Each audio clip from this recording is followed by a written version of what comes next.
So far, we seem to be moving along fairly smoothly in our attempts to get an account of intentionality. And we found that we can explain a great deal of intentional phenomena in terms of the notion of conditions of satisfaction with a direction of fit. And it all seems to fit in with certain nice intuitive notions we have about how our beliefs and desires work. But it gets a little more complicated when we start to think about actions. And actions are going to be the main topic of this talk, though I'll try to say something about perception as well. Let's start naively with the apparatus we got so far. It sounds as if we ought to be able to say something like the following. If I intend to do something, I intend to go to the movies, let's say, then my intention is an intentional state, and it represents a certain state of affairs, its conditions of satisfaction. The only thing special about intentions is that they represent actions. So if I intend to do something, my intention will be satisfied if I perform the action, and we've got that uphill direction of fit. The world has to change, I have to perform the action so as to match the intention. I wish it was that simple, but it doesn't work. That's not going to work, and I'll tell you why not. To begin with, we ought to be worried about the fact that we have this special vocabulary of actions. We don't have a special vocabulary for the conditions of satisfaction of belief and desires, just states of affairs. And states of affairs can exist even if nobody believes that they exist or nobody wants them to exist. But it seems that actions can't even exist unless there's somehow an intention as part of the action. Even when you do something unintentionally, still there is an intention in the action as well. To take a famous case, Oedipus married his mother unintentionally with all kinds of bad consequences down the line. But in order to marry his mother unintentionally, he had to do something intentionally. He married Jocasta intentionally. He just didn't know that that was his mother. And it looks like that he didn't perform two actions. He didn't marry two women. He only performed one action, which is intentional relative to one description and unintentional relative to another description. Now, what's going on? Well, furthermore, we find, if we just try to think there's a simple relation between the intention and the action, that the action is represented by the intention has the actions as its conditions of satisfaction, we can get counterexamples. And philosophers are very good at thinking up ingenious counterexamples, and I want to give you some famous counterexamples. The first of these is due to Rod Chisholm. Rod Chisholm says, I vary his example slightly for my purposes, but it's basically taken from him.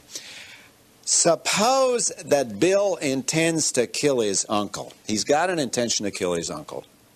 And suppose that Bill is out driving around the streets of his town thinking about his intention to kill his uncle. And when he comes up to a red light, his intention to kill his uncle makes him so nervous that his foot slips off the brake and he runs over a pedestrian. Guess who? Happens to be his uncle. Okay, now he intended to kill his uncle. He did kill his uncle. His intention to kill his uncle caused him to kill his uncle. But he didn't kill his uncle intentionally. Judge, it was just an accident, he says, correctly. He did not intend to kill his uncle. He did not kill his uncle intentionally. His intention was not satisfied. Why not? He intended to do it, and he did it. Well, let's take another example. By the way, I ought to tell us something about philosophers that they love homicidal examples. The next one is due to my colleague Donald Davidson, equally homicidal. Davidson says, imagine one climber is holding another climber on a rope. And the first climber, as Davidson says, wishes to rid himself of weight and danger. So to that end, he forms the intention of letting go of the rope. But the whole thing makes him so nervous that his hand starts to shake and he drops the rope. Now notice that's a different case from if he had said, look, I am going to let go of this rope. 1, 2, 3, go. That's not what happened. What happened was he said, I intend to let loose of this rope. Oh my gosh, what a thought. I'm going to let go of the rope. Oh, wait a minute. Oops, the rope slipped. I dropped the rope. Now, in that case, he had the intention to release his hold on the rope. His intention caused him to release his hold, but he didn't do it intentionally. It's just like Chisholm's case, except it's more restricted. I mean, it's immediate bodily behavior. There's another example that's due to Dan Bennett. That's Dan Bennett with a B. And Bennett imagines the following. Again, we follow this great homicidal philosophical tradition. Smith wishes to kill Jones, and to that end, Smith goes out and fires a gun at Jones. Smith, however, is an awful shot, and he misses Jones by a mile. But unknown to Smith, there's a herd of wild pigs in the neighborhood, and the shot stampedes the herd, and I don't have to tell an audience of philosophers what happens next. The herd of wild pigs stampedes poor Jones to death, so Smith intended to kill Jones. His intention caused the death of Jones. But even in that case, it seems funny to say he did it intentionally because things didn't go according to plan. And I'm told by lawyers that, in fact, none of these would be a case of first-degree murder, even though the intention was to kill and the death did result. Okay, that's our problem. Our problem is to try to assimilate the theory of intentionality, try to assimilate the intentionality of intention and action to the theory of intentionality that I presented in the earlier lecture. Well, let's just go to work and figure out look at what we find when we examine the structure of intentions and actions. To begin with, it seems to me we need to make a distinction between intentions that you have prior to performing an action. I call those prior intentions. I intend now to go to the movies tonight, or I intend now to drink a beer tonight. And the intention that I have when I'm doing something intentionally, and I don't have a label for that one, so let's say there's a distinction between the prior intention or the forward-looking intention and the intention in the actual action, the intention in action, the intention I have when I'm actually doing something. And for simplicity's sake, I'm going to take simple Mickey Mouse actions like the action of raising your arm. Later on, we'll show how to get more complicated cases. We got to start with the simple cases. Okay, there's got to be a difference between the intention I have prior to an action. So I might now form the prior intention to raise my arm in 30 seconds. But that has to be distinguished from the intention I have when I actually raise my arm, when I do something intentionally, the intention in action. Why do we need this distinction? Well, you can have one without the other. You can carve one off from the other. There are lots of times I have an intention to do something, like finish some work I'm supposed to do, and I don't do it. And there are lots of things I do spontaneously without any prior intention, but nonetheless they're done intentionally. In my case, that happens all the time, that I'm sitting in a chair thinking about a philosophical problem, and I suddenly jump up and start pacing around. Now, I'm pacing around intentionally, but there was no prior intention. I didn't sit there thinking, all right, shall I get up and pace around now? No, I wasn't even thinking about that. Actions that are done without a prior intention are often said to be done spontaneously. They're just done like that, without any planning, without any malice aforethought. So we need that distinction between the prior intention and the intention in action. Furthermore, if we look at these a little more closely, we discover an interesting thing we didn't find with beliefs and desires. Namely, these have a causal condition in their conditions of satisfaction. And the condition is that the intention itself has to cause something. If I have a prior intention to do something, then the prior intention has to cause my doing it. Otherwise, I didn't carry out that intention. Let's take a simple example. I form a prior intention to raise my arm in 30 seconds. Now, if I watch the clock and then in 30 seconds I raise my arm, my prior intention is carried out or satisfied because I did it by way of satisfying the intention. That is to say, the intention itself caused the action, which was its condition of satisfaction. Suppose I forgot all about my intention, and 30 seconds later I raised my arm for some other reason, a passing fly ball, and I reached up to grab it. Then it's not a case of carrying out my intention, because the intention has to cause the rest of its conditions of satisfaction if it's to be satisfied. Now, I need some jargon to describe that, and I'm going to say prior intentions have a causal condition in their conditions of satisfaction. They are causally self-referential because the intention itself has to function in bringing about the rest of its conditions of satisfaction.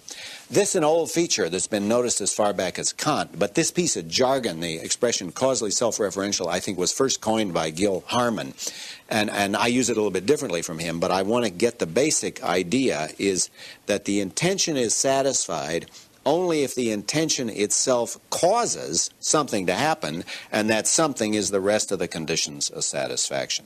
So a prior intention will be satisfied only if the prior intention itself causes the action, which is its condition of satisfaction. Now, I think that causally self-referential feature is a feature both of prior intentions and of the intention in action. And I'll get to how it works for intentions in action in a minute.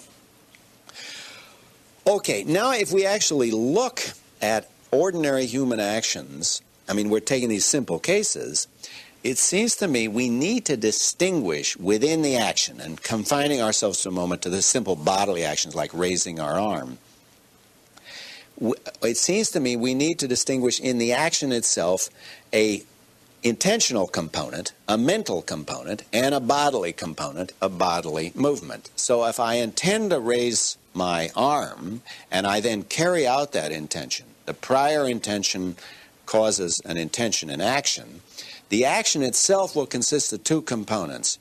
The conscious intention in action, I'm intending to raise my arm, and the bodily movement. The arm actually has to go up.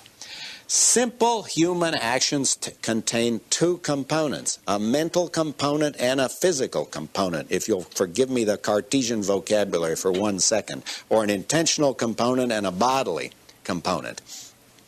And there's a proof of that, and the proof is you can carve one off from the other and see what's left over as a residue. There was a neurobiologist, a neurosurgeon, in fact, in Montreal, named Penfield. And Penfield performed interesting operations on his patients. Usually the patients had some terrible tumors and he had to remove them. And in one case he describes a situation where he says, I put a microelectrode on the motor cortex of a patient's brain and caused his body to move. Now that must be, these patients are awake. It must be a very strange feeling. You're sitting there or lying there and suddenly your arm goes up. Penfield says, invariably I ask the patient about it. And you think, you better ask the patient about it. You're messing around in his brain. And invariably, says Penfield, the patient says, I didn't do that. You did it. That is, what you had, I'm lying there or sitting there, my arm goes up because Penfield is mucking around with his microelectrode on my motor cortex. I had the bodily movement without the intention in action. Does everybody see that? And the cases get more interesting even. Penfield says, I can cause a patient to vocalize by stimulating the appropriate area of the motor cortex. Now that must be creepy, and you wonder, what language do these patients vocalize in? Do they sing the Star-Spangled Banner? Or, Penfield was Canadian, maybe they sing the Canadian anthem. I think not. I think they probably just say, But it must be a creepy feeling, because you're sitting there, Penfield is mucking around in your brain, and the bodily movement comes out, the sounds come out. And, says Penfield, I invariably ask the patient, and the patient says, I didn't make that sound. You pulled it out of me. Now, those are cases where we have the normal bodily movement, but without the intention in action. So we carve off the intention in action and leave the bodily movement. We also have the other cases where you carve off the bodily movement but leave the intention in action. And those experiments go back to William James. William James describes in his classic book, Principles of Psychology, he says, he performs the following experiment. We take a patient, not a patient, a subject, we anesthetize his arm, we put him in a dark room, and we tell him, please raise your arm, and then he does something which he thinks is this, but unknown to him, we're holding his arm at his side. So the patient has an intention in action, but he does not have the bodily movement. Now what that tells me is, at least for these simple Mickey Mouse actions of the sort we've been thinking about, there are two parts to human action. There is the intention in action, and there's the bodily movement. And the bodily movement is the condition of satisfaction of the intention in action as caused by it. That is, this intention in action has got to cause this bodily movement. So we've got, and as I said, the proof of that is you can carve off one and not have the other. Penfield carved off the intention in action and left the bodily movement. William James carved off the bodily movement and left the intention in action. Both are oddball cases. Both are pathological cases. All right, now we got the distinction between the prior intention and the intention in action. We've got this causal self-referentiality of each, and we've got the claim that, at least for simple human actions, there are two components. There's the intentional component and a bodily movement. Now let's put all of those together into a theory of the intentionality of intention and action. It seems to me the intention in action has the whole action as its condition of satisfaction. That is, the intention in action will be carried out. It's the prior intention has the whole action as its condition of satisfaction. The prior intention will be carried out only if there's a whole action. But we saw that the whole action consists of two components, the intention in action and the bodily movement. But the intention in action has to cause the bodily movement. Now, if you spell that out, you wonder, how does it ever get all hang together? Because you write out the conditions of satisfaction. The prior intention would be, the conditions of satisfaction are, this prior intention has to cause the action of my raising my arm. But the condition of satisfaction of the intention in action is, this intention in action has to cause the bodily movement of my arm going up. The way it all hangs together, though, I think is quite simple. Since the prior intention represents the whole action, but the whole action divides into two parts, the part of the intention in action and the bodily movement, we can say either that the prior intention causes the whole action, or we can say that the prior intention causes the intention in action, which causes the bodily movement. And I've represented that with a rather simple diagram here. PI for prior intention, IA for intention in action, and BM for bodily movement. Now, if the action is a premeditated action, where I form a prior intention, then the prior intention has got to cause the action, but it does that by way of causing the intention in action, which causes the bodily movement. And we can already see what was wrong with some of those counter examples. Bill ran over his uncle. You remember, he killed his uncle. He formed the prior intention to kill his uncle, but there was never an intention in action. There was never a moment at which he could say, in answer to the question, what on earth are you trying to do? Where he says, I'm trying to kill my uncle. No, what he says is, oh my gosh, I seem to have run over a pedestrian. My foot slipped off the brake. That is to say, we went from the prior intention to the bodily movement, but there was never an intention in action, and consequently, there was never an intentional action. The same is true of Davidson's case. Bennett's a little different. I'll get to that in a few moments. The same is true of Davidson's case. In Davidson's case, the killer had a prior intention to release his hold on the rope, but he does not go through the stages where he says 1, 2, 3, go. That would be where he goes to an intention in action. But he went from a prior intention which made him so nervous that it caused the bodily movement, but there was never an intention in action. Now, we're already getting close to having the beginnings of a theory. There's a word in ordinary English which means the same as intention in action, and that's trying. It's not exactly the same, but in general, whenever you have an intention in action and you don't have the successful bodily movement, you didn't sink the putt or you didn't make the turn in skiing, you can say, I tried. Whenever, and in William James's case, the patient didn't actually raise his arm, but he did try.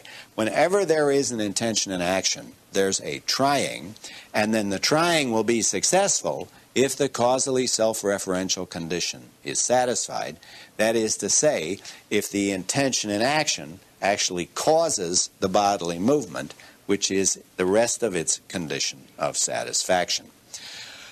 Okay, well, look, now we're off and running. It looks like we're starting to get the beginnings of a theory of the intentionality of intentional action.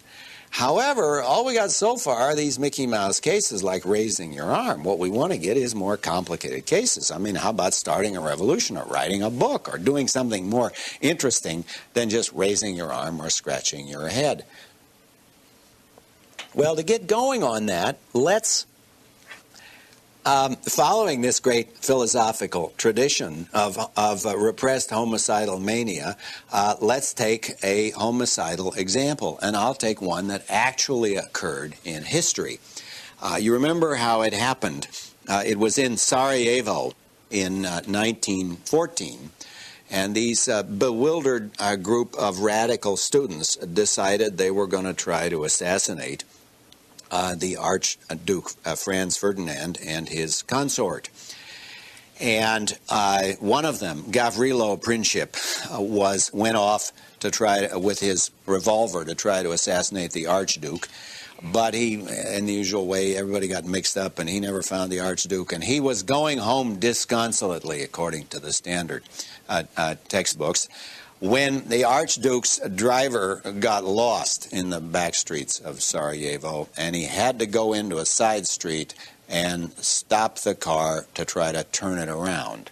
And there was Gavrilo confronting the Archduke and his unfortunate morganatic wife.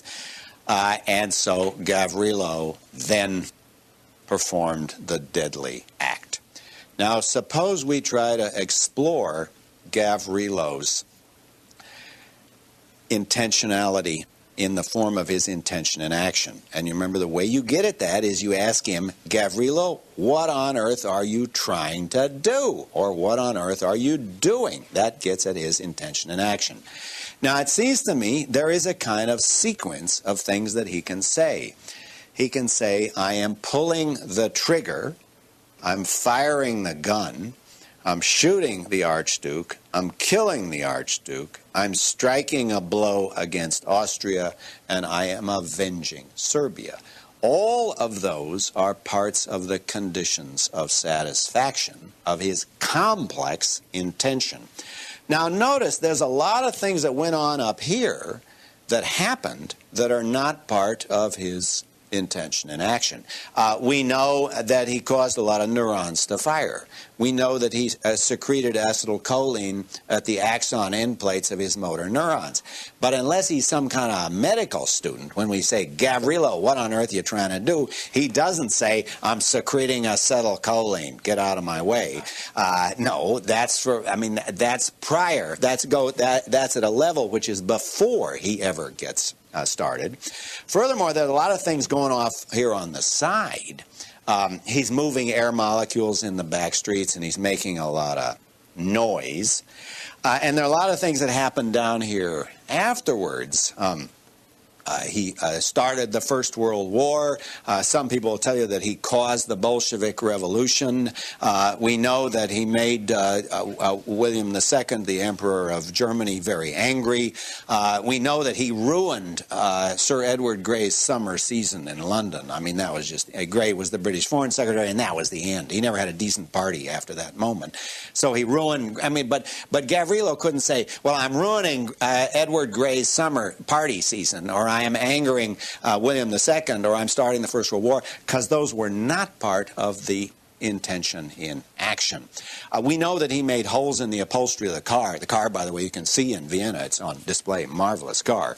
But if he said, I was making holes in the upholstery and those people got in the way, then history would have been different. I mean, then we'd have a different conception of history. Okay, so now our question is, what's the relation between this stuff that I've written on the board and all that other stuff? Now, philosophers have some jargon for this. They say that this capacity where you can expand or contract a description of an action, they call that the accordion effect, because you can expand and contract the accordion. Some philosophers say you can expand and contract it indefinitely. I don't think that's right. If you're talking about the intentional action, then the boundaries of the accordion are set by the content of the intention in action. The reason all that other stuff is not done intentionally is that it's not part of the content of this complex intention in action. It's stuff that happened here as an unintended consequence, or stuff that happened off to the side as an unintended side effect, or stuff that happened prior to that in the brain, which was not part of the intention. It wasn't part of what Gavrilo was trying to do. Now notice, and this is the crucial point about complex intentions, these are not independent of each other. That is to say, Gavrilo doesn't intend to just pull the trigger and fire the gun and shoot the Archduke, but he intends to do one of these by means of, or by way of doing the other. So he shoots the Archduke by firing the gun, and he fires the gun by pulling the trigger, and he kills the Archduke by shooting the Archduke.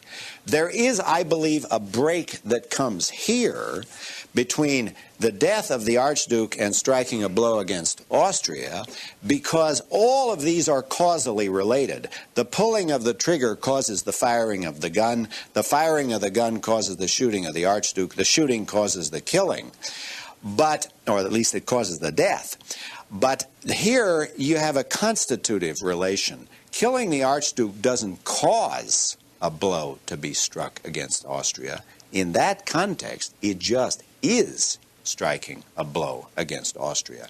It expresses the urge to strike a blow against Austria. It doesn't cause some further event. In that context, it just counts as striking a blow against Austria. And striking that blow, as Gavrilo sees it, counts as avenging Serbia. So these are causal by means of relation up here, where you do something by means of doing something else. But you don't perform a whole bunch of actions. All of this is one large action. And then down here, you don't have a causal relation, but you have a constitutive relation. Killing the Archduke just constitutes striking a blow. Striking a blow just constitutes avenging Serbia.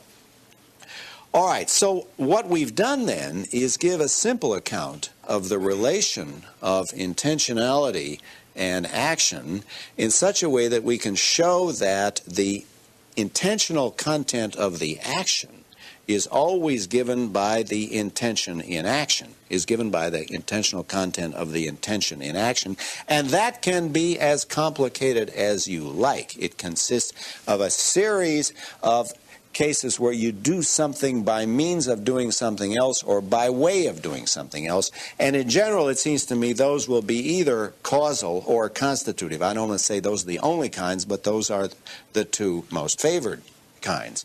I mean, the two kinds that are the most obvious and the most common.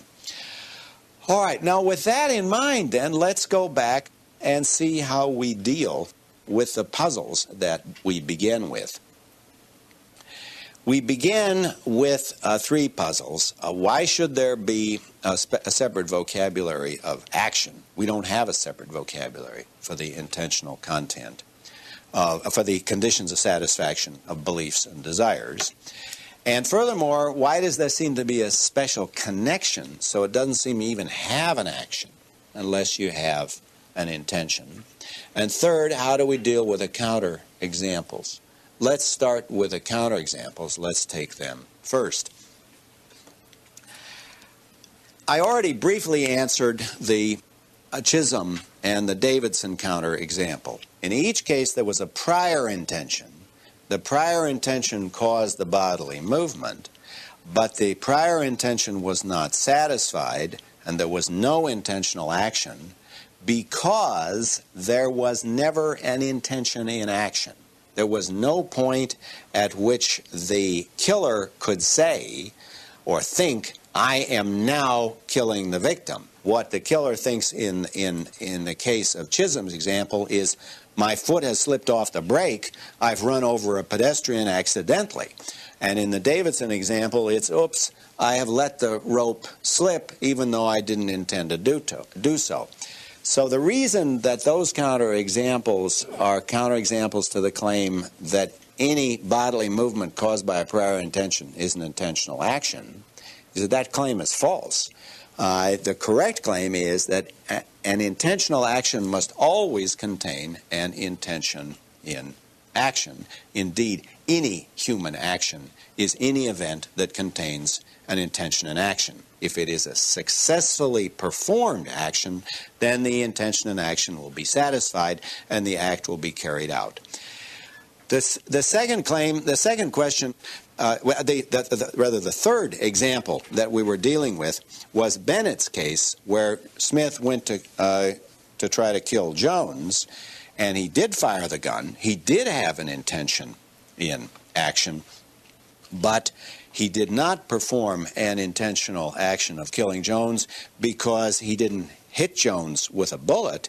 Rather, what happened, you remember, was that the herd of wild pigs stampeded, trampling poor Jones to death. Now, why is that a counterexample? Because in that case, you've got a prior intention. Smith says, I'm going to kill Jones. He has an intention in action. If you ask him, what are you now doing?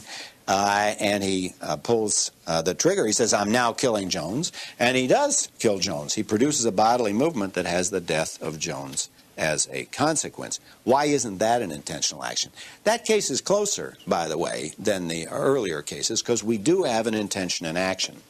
But the reason that it's not a case of an intention, of an intentional action, is the accordion here. That is to say, things are not going to plan. What we take for granted is this relation. We're assuming that that when he pulls the trigger, he intends to fire the gun, and he intends the firing of the gun to cause the shooting of the Archduke, because he intends the bullet to go from the gun into the, sorry, not the Archduke, but in this case Jones. He intends the firing of the gun to cause the shooting of Jones because he intends the bullet to go from the gun into Jones's body. That didn't happen. So the problem in the Bennett case is different from the problem in the Davidson and in the Chisholm case, because in Bennett's case we actually had an intention in action, but it isn't carried out because it was a complex intention in action, and there are features in the intermediate stages that simply weren't satisfied. You can see that if you imagine, suppose he didn't have the intention to kill Jones by putting the bullet into his body. Suppose Smith knows, I'm a lousy shot, but Smith has an assistant named Brown, and Brown says, look, boss, don't worry about your lousy aim. I'm taking care of everything. You just point your gun in that direction. Leave the rest to me. Now, we suppose Brown knows all about the herd of wild pigs, and Brown knows perfectly well that Smith is a lousy shot, and it would be a miracle if he managed to hit Jones. Now, in that case, Smith fires his gun. Jones dies, but there I'm inclined to say that's an intentional action, because he could do it blindfold. He could close his eyes to do it, and he thinks to himself, look, I'm paying Brown to take care of these details. He says this is going to work, and it does. Most philosophers who discuss this describe these cases as deviant causal chains, as causal chains that are kind of oddball or not in order, not normal. But that's not the problem. The problem is not their normality. The problem is it part of the intentional content that they're required to be normal? In the case, in the original counterexample, we are assuming with Bennett that it's part of the presupposition that we're taking for granted that the intentional content is supposed to be normal. You fire the gun, the bullet goes from the gun to the body, the bullet enters the body, wounds the person, and the person dies as a result. But in this revised case that I gave you, we don't take that for granted. We make a break with it, and yet it's still a case of an intentional killing. And this is the point. It's not the deviance or the oddball character of the causation that determines whether or not the action was carried out intentionally. What matters is whether or not the deviance or the oddball character should have been represented or not represented in the content of the intention. It's the conditions of satisfaction of the intention that matter. Okay, so I think that takes care of our three counterexamples. How about our earlier problem? What about intentional actions, and why does the intention have to be part of the action? Well, I think we now see the answer to that. Every human action has to have an intentional action, conscious or unconscious, as one of its components. An intentional action is just an action where the intention in action is satisfied, where it actually meets the causally self-referential condition of causing the bodily movement or the rest of its conditions of satisfaction. And an unintentional action is just an intentional action that has features that weren't intended, that has features that were not part of the content of the intentional action. So Oedipus performed the intentional action of marrying Jocasta. He performed the unintentional action of marrying his mother, even though he only performed one action, the one action of marrying this woman, and yet it is intentional relative to the intentional content, marry Jocasta, and unintentional relative to the intentional content, marry my mother, because he didn't have that intentional content. That's not part of what he intended. Now, one of the things I don't understand, and I think it has to do with the background that I mentioned in the last lecture, is how do we distinguish between genuinely unintentional actions and just all kind of oddball things that happen that you don't even think of as part of the action.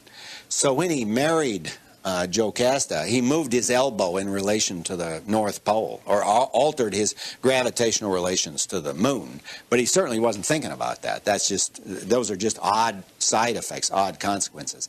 And it seems funny to me to say he performed the unintentional action of altering his gravitational relationships to the moon. Why? Well, I think that's part of our background. We only think of the cases of possible actions, intentional or unintentional, relative to the space of possibilities that we take our background as providing us with. Before I conclude by bringing in the problem of perception, I want to point out that this model actually fits a lot of cases. I've just tried to describe bodily movement and physical actions, but it obviously works equally well for mental actions and negative actions. My wife says to me before we go to a dinner party, try not to be rude to the host.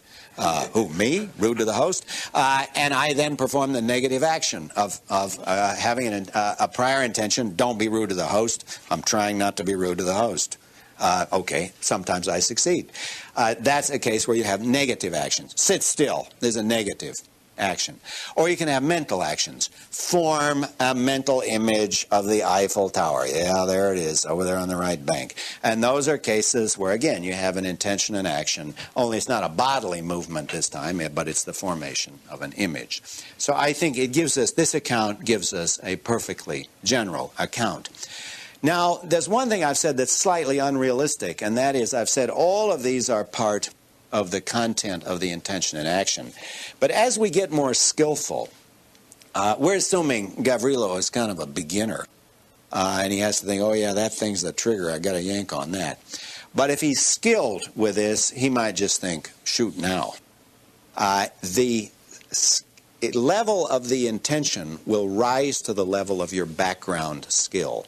So a beginning skier has to think, put the weight on the downhill ski, edge the ski into the hill, let the uphill ski slide parallel to the down. That's what the textbooks say. The good skier just thinks, turn left. And the really good skier thinks, go down the mountain.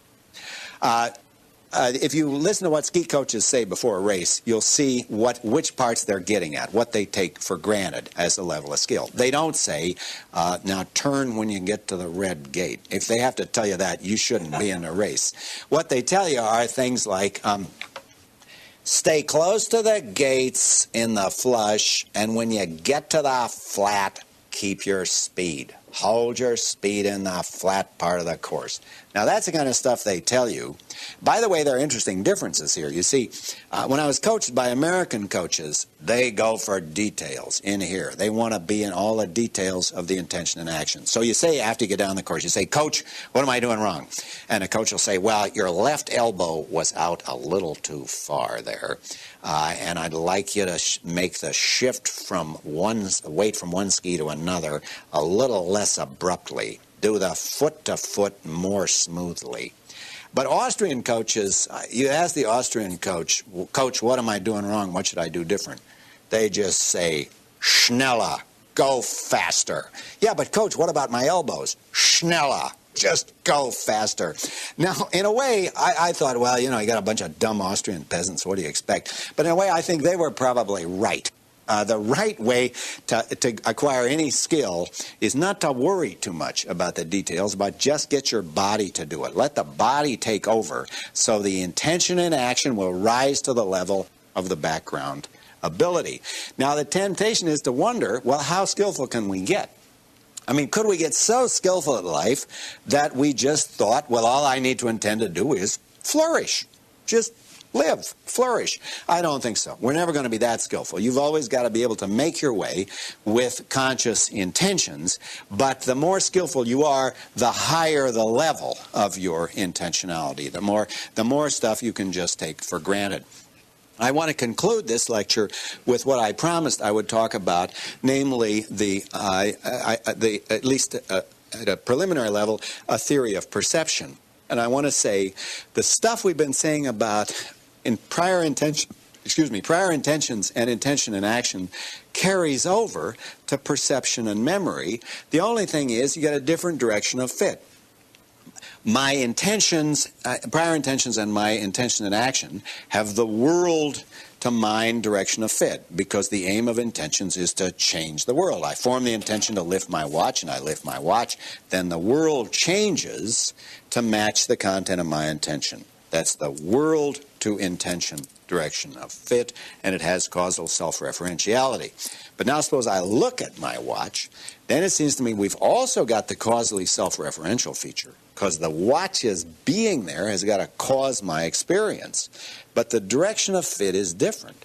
In the case of the intention to raise my watch, the direction of fit was from the world to the mind, and the direction of causation was from the mind to the world. My mind is causing a change in the world.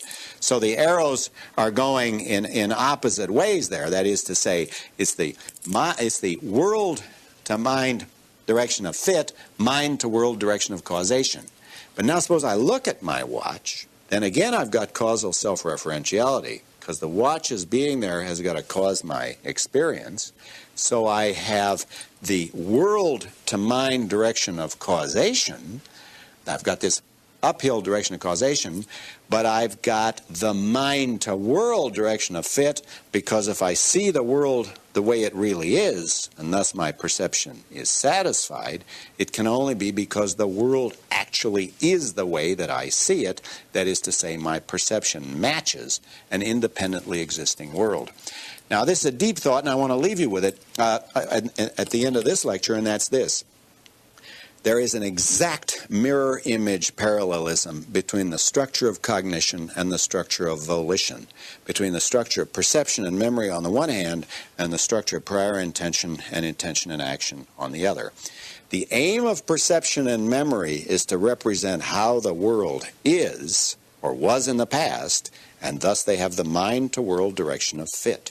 but they achieve that direction of fit only in virtue of world-to-mind direction of causation. It's basic and fundamental to our conception of how we relate to reality that we think we represent how the world is in our perception and memory only in virtue of the fact that the world's being that way causes it to represent it that way. We get mind-to-world direction of fit in virtue of world-to-mind direction of causation. With action, with voluntary intentional action, it's exactly the opposite of that. It's basic to our conception of intentional action that if we change the world to make it be the way we want it to be, and thus achieve world-to-mind direction of fit, it's only in virtue of the fact that our trying, our mental effort to make it be that way causes it to be that way. That is to say, we achieve world-to-mind direction of fit only in virtue of mind-to-world direction of causation.